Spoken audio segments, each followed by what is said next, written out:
ലോകം വൻ ദുരന്തത്തിലേക്ക് കടക്കുന്നു. തുർക്കിയിൽ ഇന്ന് കടൽ ഉൾവലിഞ്ഞു. തുർക്കിയിലെ ഇസ്മീർ പ്രവിശ്യയിലാണ് കടൽ 200 മീറ്റർ ഉൾവലിഞ്ഞത്.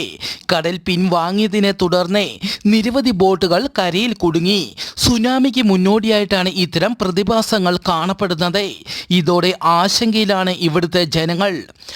അമേരിക്കയിലെ അരിസോണയിൽ വിമാനാപകടം, ഒരാൾ മരിച്ചു. സ്കോട്ട്സ്ഡെയിൽ എയർപോർട്ടിലാണ് സംഭവം. ഗ്രീസിൽ ശക്തമായ ഭൂകമ്പം ഇന്ന് റിപ്പോർട്ട് ചെയ്തു. 5.3 തീവ്രത രേഖപ്പെടുത്തി.